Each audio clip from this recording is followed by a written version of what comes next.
Dragon Prince yuan के इस episode की शुरुआत में हम वांग जू को देखते हैं जो कहता है कि झा युआन इसको जाने दो। तो इसके साथ वाली जो सेंट होती है वो भी कहती है कि हेवन मास्टर झा युआन आप प्लीज इतने भी ज्यादा इम्पल्सिव मत होइए। जबकि इस तरफ झा युआन ने बस अपने प्रेशर से ही इस बंदे का भरता सही बना दिया होता है और ये बंदा चाह के भी मतलब लीलो जो होता है ये चाह के भी खड़ा भी नहीं हो पाता है लीलो के प्रेशर के आगे। और लीलो जो होता है इसको रिलीज करते हुए कहता है कि अब जब दो सुप्रीम सोर्जिन्स ने ये बोला है तो जाहिर सी बात है कि मुझे उनका मान तो रखना पड़ेगा। और इस चीज को सुनते ही सेंट लूलियो को काफी ज्यादा गुस्सा आने लगता है, लेकिन चाह के भी झा युआन का कुछ भी नहीं कर पाता है। और तभी वांग जू कहता है कि लूलियो पीछे हट जाओ। और इस चीज को सुनते ही सेंट की भी बोलती बंद हो जाती है और ये चुपचाप पीछे हट जाता है और कहता है कि इस बार सेक्रेट रेस जो है वो सब पासेस से आई है और वो सभी ही खेओस और ये सेक्रेट किलर एरे को बाईपास करने की कोशिश कर रहे हैं जिससे कि वो सीधे ऑल हेवंस में एंटर कर सकें। तो झा युआन कहता है कि सुप्रीम सोर्जिन वांग जू मुझे पहले ही ऑर्डर्स मिल चुके हैं कि मुझे कांसवान हेवन के पीछे जो सब पासेस है उसे गार्ड करना है। तो वांग जू कहता है कि तुम्हें तो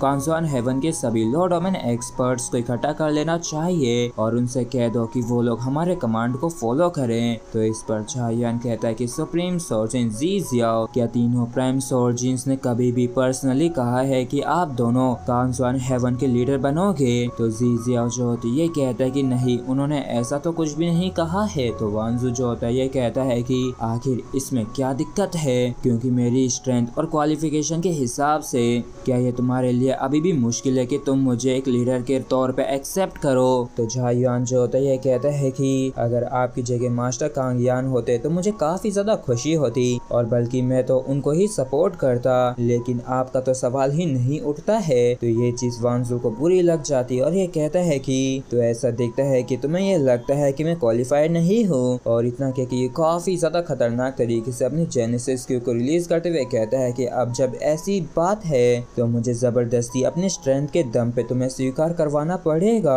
और इतना क्या कि ये झा युआन के ऊपर अपनी जेनेसिस क्यू का प्रेशर भेजने लगता है। तो झा युआन भी अपनी जेनेसिस क्यू को रिलीज करने लगता है, लेकिन वांग जू का ये जेनेसिस क्यू का अटैक जो होता है ये झा युआन के लगता है उससे पहले ही कोई पावर आती है और वांग जू की इस अटैक को ब्लॉक कर लेता है। और इस चीज को देखते झा युआन जो होता है काफी खुश होता है और ये कहता है कि सीनियर ब्रदर आप आ गए। जबकि इस तरफ हम बिग ब्रदर को देखते हैं जो कि कहता है कि वांग जू तुम ये तो बिल्कुल भी मत सोचना कि अगर हमारे मास्टर यहाँ पे नहीं है तो तुम मेरे लिटिल जूनियर ब्रदर को बुली कर सकते हो। और जब इन दोनों का क्लैश चल ही रहा होता है कि तभी ये जो लेडी सोर्जिन होती है ये तुरंत ही काफी खतरनाक तरीके से अपनी जेनेसिस को इनके बीच में रिलीज करने लगती है और गुस्से में आके कहते हैं कि सभी के सभी लोग अभी के अभी ही रुक जाओ और अगर तुम लोग सच में यहाँ पे लड़ना चाहते हो तो मैं सलाह दूंगी तो तुम लोग सीधे ओमेगा श्राइन जाओ लड़ने के लिए। और जब यहाँ पे थोड़ी सी सिचुएशन शांत हो जाती है तो जी जियाओ जो होती है ये कहती है कि हेवन मास्टर झा युआन मैं सलाह देती हूँ कि हम तीनों ही मिलके इस बारी कमांड को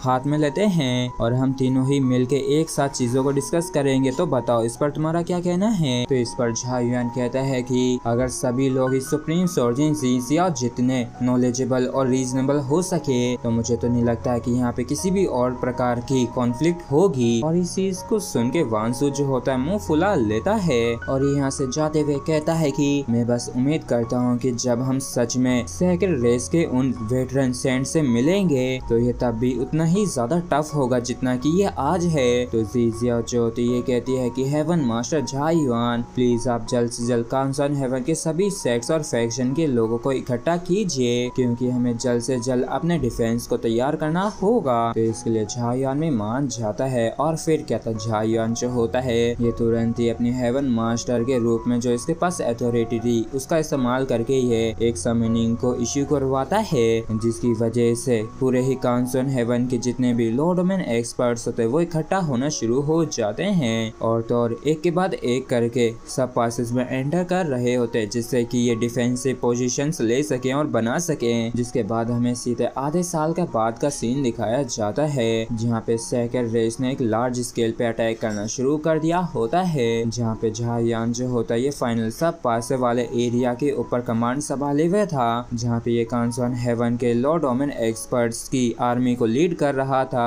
सेक्रेट रेस की आर्मी को रोकने के लिए। और इस जंग के शुरू होने के के 2 महीने बाद का सीन दिखाया जाता है, जहाँ पे सेकेंड रेस के जो सेंट्स होते हैं उन्होंने भी बैटल फील्ड में एंटर करना शुरू कर दिया होता है, जिसकी वजह से कांसवन, हेवन और सेकेंड रेस के बीच के जो स्ट्रेंथ गैप होता है वो बढ़ने लगता है और एक तरफा होने लगता है, जिसकी वजह से झायुआन के जो ऊपर प्रेशर था वो यहाँ तक कि और भी ज्यादा बढ़ जाता है, जहाँ पे झायुआन की जो डिफेंसिव लाइन थी वो धीरे धीरे करके टुकड़ों में बिखर रही थी। और ऐसे देखते देखते आधा महीना और बीत जाता है, जिसके बाद सेकेंड रेस की जो आर्मी थी वो फाइनल सब स्पेस पे पहुंच गई होती है। और फिर हमें झायुआन का सीन दिखाया जाता है, जहाँ पे इसने पूरी आर्मी का इकट्ठा कर रखा था और ये कहता है कि वर्तमान की जो सिचुएशन है वो हमारे लिए सच में बिल्कुल भी ठीक नहीं है, क्योंकि हमारी जो डिफेंस लाइन है वो पूरी तरीके से कोलैप्स हो चुकी है। तो अगर हम अभी सरेंडर करके ये सब स्पेस उन्हें सौंप देते हैं तो हमारे जो चाहने वाले, हमारी जो फैमिली है, हमारे जो सेक्ट हैं, उन सभी के ही गर्दनों पे सेकेंड रेस के नाम की मौत की तलवार टंग जाएगी, जिसकी वजह से उन्हें हमेशा ही हर रोज डर के साए में ही जीना पड़ेगा। लेकिन ऐसा नहीं हो, इसी वजह से मैं हार नहीं मानूंगा।